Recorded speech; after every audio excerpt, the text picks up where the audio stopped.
Hello, innovators. I'm Todd Wyant, and welcome to the Bridging the Gap podcast presented by Applied Software Great Tech Group. You're invited to join our conversation to model the future of construction innovation and the digital transformation adventure of this great industry. My guest today is Chris Tatge. He's the 25-year veteran framer and founder, president of DC Materials, a Wisconsin construction company, recognized as one of Inc.'s 5,000 fastest growing companies in the U.S., and they specialize in providing turnkey framing solutions and supplying quality lumber materials for multifamily and commercial projects.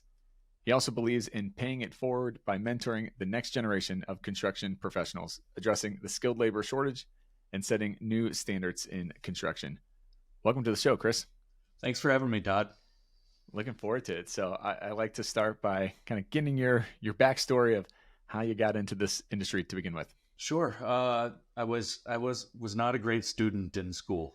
High school struggled to get good grades, and got offered a job as a laborer, carpenter, right out of school, and found out I was good at it, and I was really good at it. So by the time I was learned fast, and by the time I was 20 years old, I had a contract to frame 26 houses and 3 employees. So that's awesome. Yeah, spent quite a long time wearing a tool belt, swinging a hammer every day for about 20 years. About 5 years ago, decided to loop in lumber supply along with my labor, and we've had exponential growth since then. Very cool. What caused you to want to pull in lumber and try to navigate some complexities there? Sure. It's there's a few factors. I got involved with the National Framers Council, and it kind of opened my eyes to the fact that there are professional framing contractors out there, real businessmen who had offices, office staff, and the difference between me, a labor-only guy, and them is that they were selling lumber, right? But beyond just making a few extra bucks off the lumber, because they controlled the supply chain for their projects, that control allowed them to make sure their labor was successful. So they were getting what they wanted when they wanted on the job site, and doing a lot better than their competitors. Interesting. How did all the supply chain craziness over the last couple of years, how'd that play to your favor then, kind of owning that whole process? It was, I think, so I got into lumber like 2019. Lumber shot down, and then it shot up immediately second or third week of February 2020. So to give it a little bit of context, in lumber, we speak in terms of board feet per thousand. So how many board feet, how many dollars do you have to spend to buy 1,000 board feet? Normal is like 300 or 350. At one point, we were paying $1,700 1,000 for lumber, right? So 5x, ridiculous numbers. It was an advantage and it was a disadvantage for me. I didn't have any sort of preconceived notions about what lumber should be doing because I hadn't been in it for so long. I also got caught a few times, and I didn't have the relationships that I needed to be able to get what I needed when I needed it for the price that I needed it at. So it was a roller coaster. I was never heavy on inventory. And so if it played the market swings correctly and sent out my pricing at the right time, I had a huge advantage over the guys who did hold inventory and had to average down. Yeah. So have you seen it kind of steadying out some? It's steadied out a lot. The people look at lumber futures, and they look at cash or spot market, and sort of like to guess what's going to happen. But lumber's gotten a lot steadier. It's been on a pretty steady downward trend for the last year or so. And so historically, a $50 per thousand swing in a year was a lot. That's a broad range, and that's kind of where we're operating nowadays. Mm-hmm. I tend to think as soon as the Fed starts lowering interest rates, lumber's going to tick up. Maybe there's going to be $100 per thousand sort of variable there, Yeah. but a lot easier to navigate now. Yeah. Awesome. So I'd love to kind of dive into the mindset really too of how you switched. So what's the importance from your perspective of bringing in innovation to kind of the old guard, or kind of switching things up from how you've always done it? Yeah. So there's a few things. We're a panelized market in Wisconsin. That is in multifamily construction in Wisconsin. All of the apartment buildings are built using wall panels and floor trusses and roof trusses, right? So building components. There's a lot of different ways that building components can get delivered to a job site in ways that are an advantage or disadvantage to the framing contractor. And I think all this ties in really well for the thought process of your audience when it comes to offsite and how they're doing offsite. How are you serving the field labor? How are you serving the end users of these products or the installers? When we get 10 truckloads of walls, right? Are they stacked in a way where the first wall we need is on the top? That's usually not the most economical way for a component manufacturer to ship their products. Are the floor trusses sequenced in the order that they need to be placed on the top plates, right? That's never the most economical way for a CM, component manufacturer, to deliver their products. And so by being the guy who wrote the check, I was able to communicate, dictate how I wanted my products delivered. As a result, one of our pitches is no matter the size of the building, we build 60,000 to 300,000 square foot buildings. No matter the size of the footprint, we deliver walls in 1 week installed, floors in 1 week installed. So any 4-story building, we can deliver that building framed in 8 weeks. Wow. That's very cool. So you said it's not the most economical to ship, but how do you balance that versus advantage on being way more economical of installation?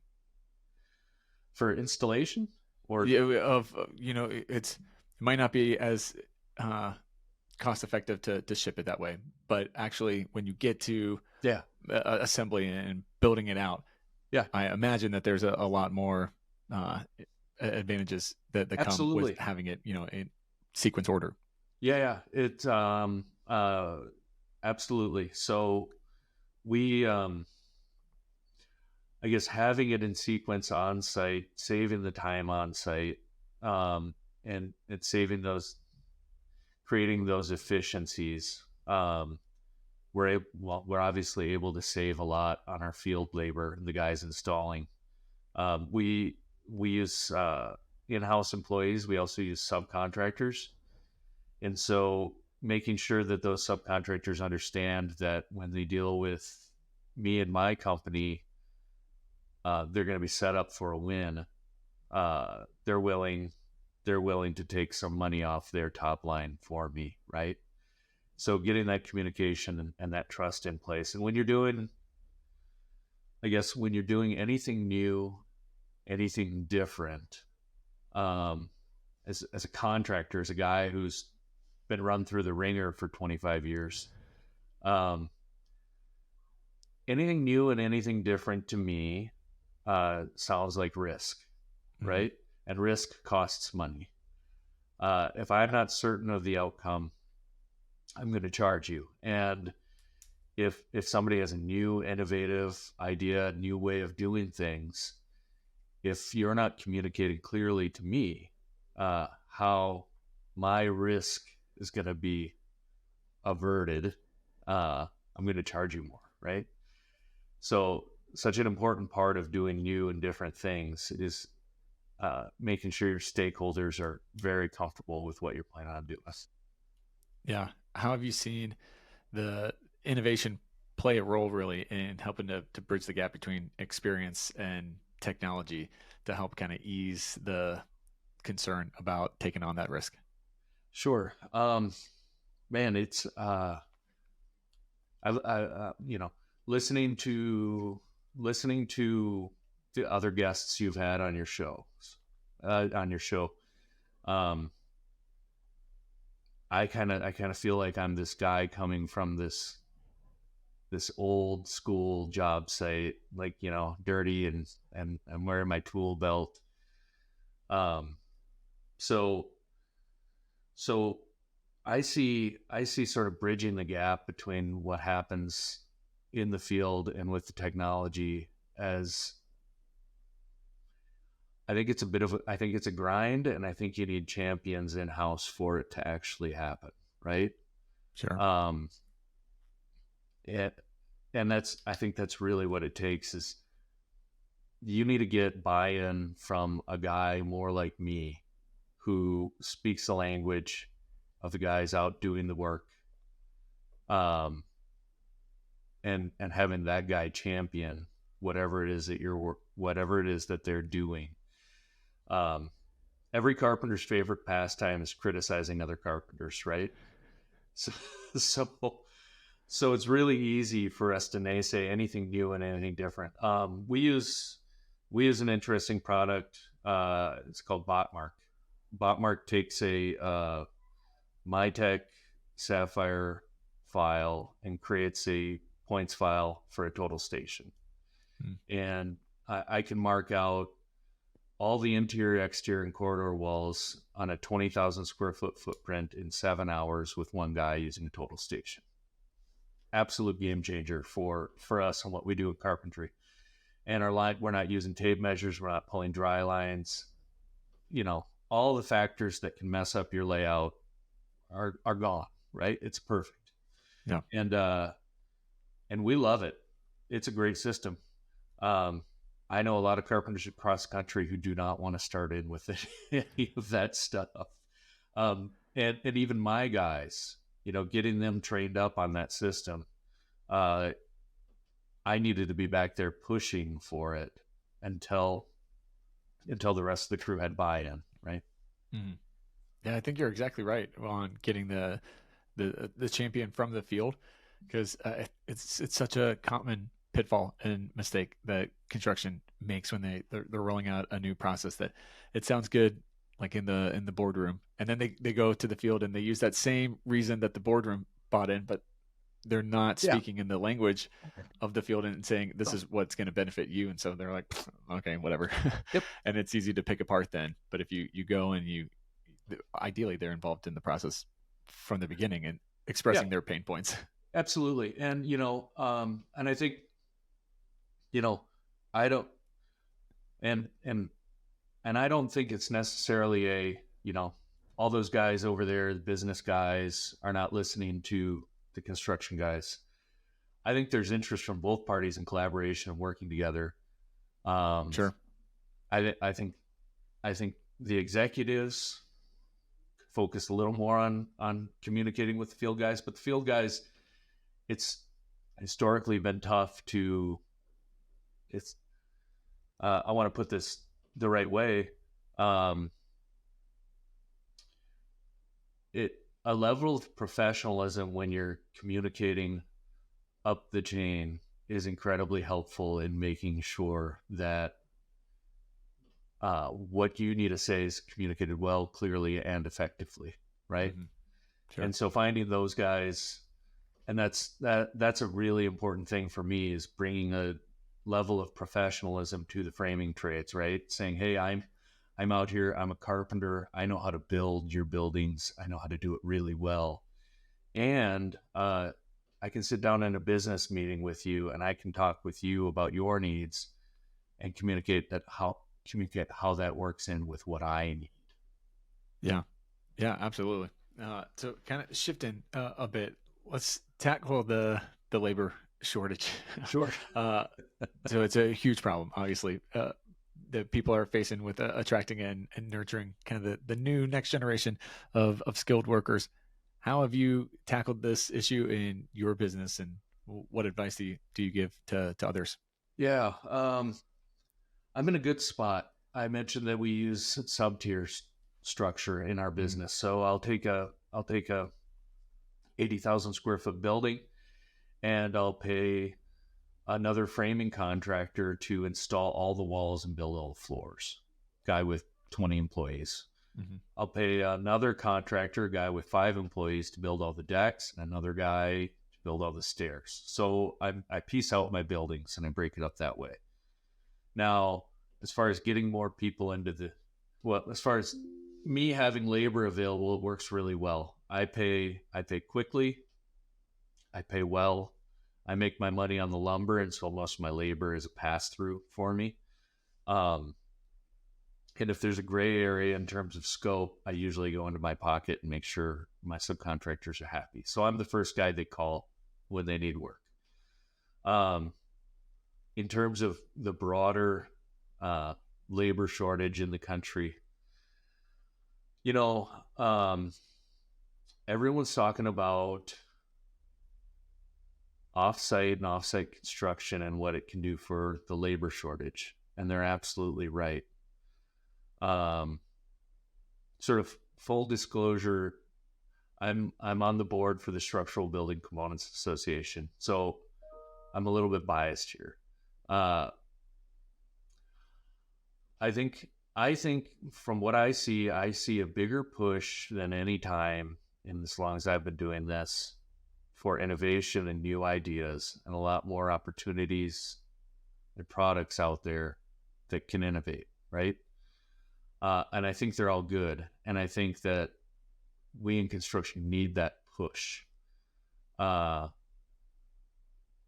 I think it's a slower, harder grind than a lot of people who have a financial interest in their idea taking off think it's going to be.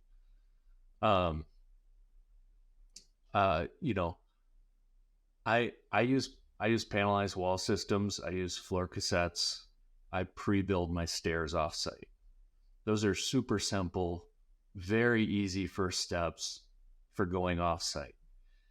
The buildings that I build, I can accelerate my timeline and cut my on-site labor force in half just by pre-manufacturing open cavity walls, right? And shipping them out to a job site. And so, um, and that's an industry that's been there. It's been around for tens of years, right? And so let's start taking those steps, right? There's up here in the Midwest, everybody's using wall panels. In Texas, everybody's stick building and stick framing their roofs.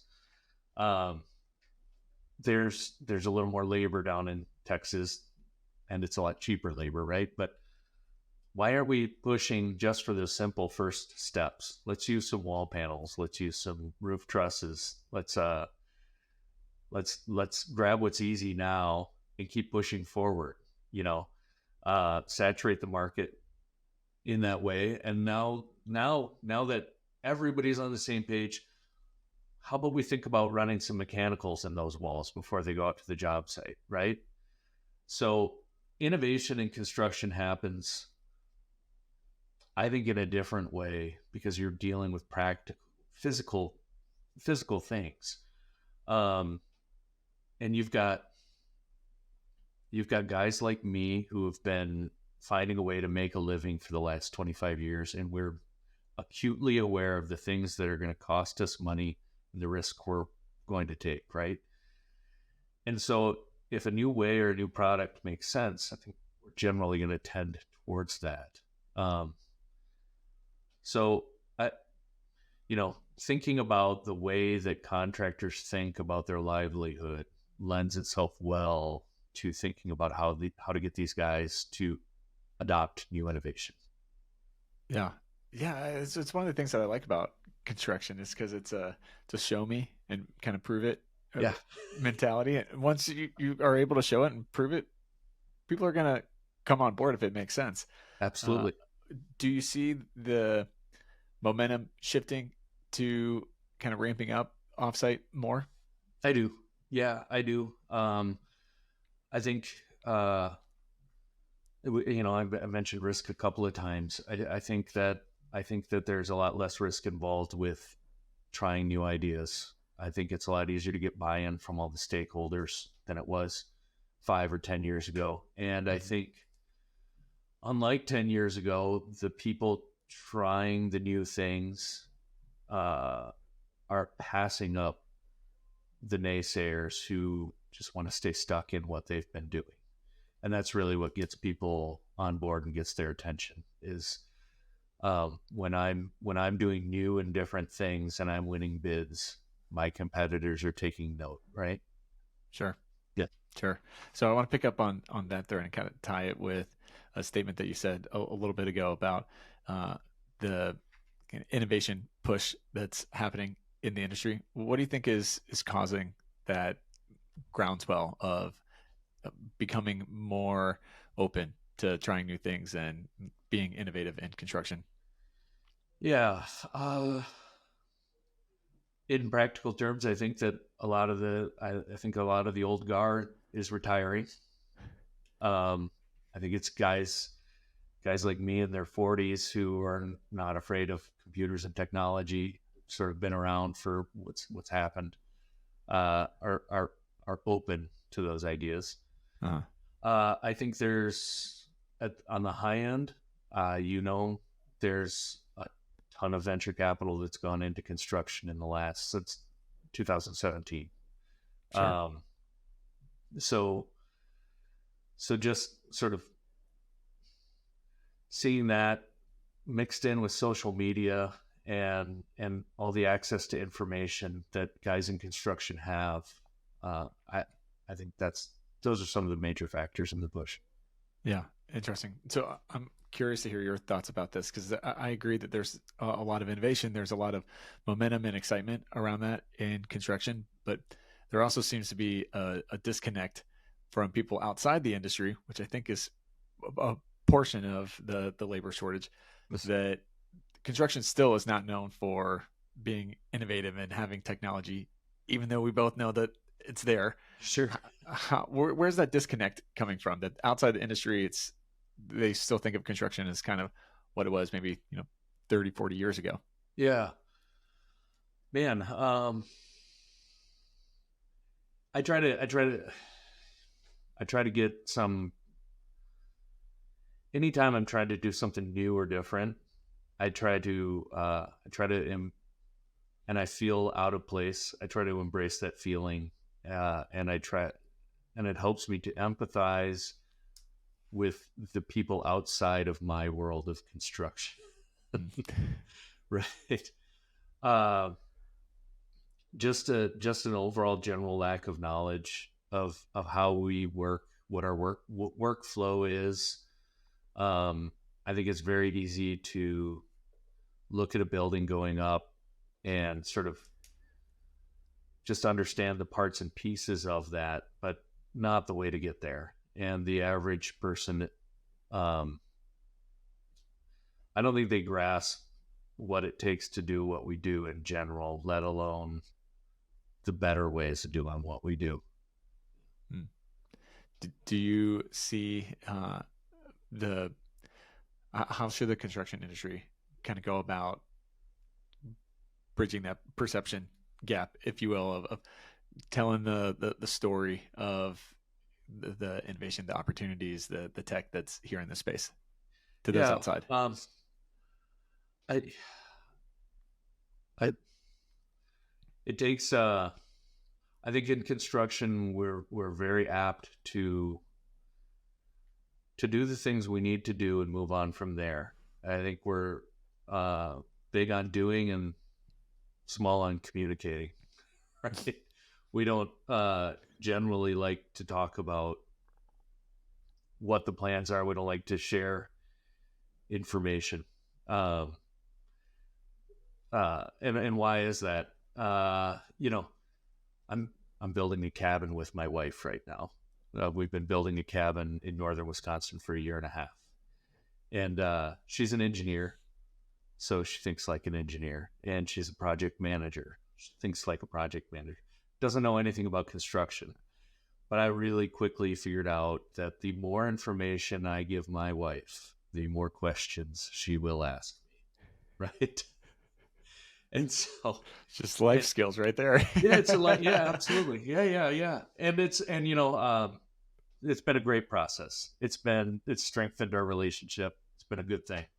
But that just illustrate that, just give you a little bit of perspective on the way that a contractor thinks when they're talking with a homeowner, when they're talking with a developer, when they're talking with any kind of owner or anybody outside of our industry, right? It's the more information I'm sharing is the more opportunity for you to scrutinize my process, right? And so sort of moving beyond that mindset is incredibly, it's good for our industry, right? Being willing to answer questions and share more information is going to help all of us. Yeah, 100% agree. That's a huge mindset shift that's required that it's okay to open up and share different pieces of information. You're not really giving away the secret sauce, or have to be scared of that. Absolutely. Yep. Yeah. So as we start to land the plane, I love your journey from, as you said, kind of struggling student to successful industry disruptor. I think it's really inspiring. Are there any kind of key lessons that you've learned along the way and mindset shifts that have contributed to the success? I think seeing that there's a lot of runway in construction in general for all of us, for anybody who wants to get ahead and succeed, there's a lot of opportunities for you to change and grow your business in ways that your competitors aren't. I wish I'd have known that 20 years ago instead of 5 years ago. So innovating and doing things differently can give you a huge advantage over your competition. And spending time learning and talking with the people who are adjacent to your industry are going to continue to help you to grow and be better than all the rest. Yeah, I like it. Are there certain things that you think that the industry is going to be kind of adopting over the next couple of years on that front, or just kind of in general? Yeah, I mean, I can speak to the framing in general, and I see, in terms of adopting new innovations, I think you're going to continue to see framing move away from stick built on site into panelized walls, so built off-site walls or pre-cut packages, which ties in with any kind of BIM modeling software, design software, and pre-construction planning. It's really easy. It's really easy when you've got small general contractors who don't want to plan ahead to default to stick built on site. I think the more and more GCs are thinking ahead, the more and more framers are going to be able to plan ahead. So, and I see that happening more. Yeah, very cool. I think that's an awesome thing to see momentum behind, for sure. Yeah. So a couple kind of rapid fire questions for you. Sure. What does the phrase modeling the future, what does that mean and look like to you? Oh, man.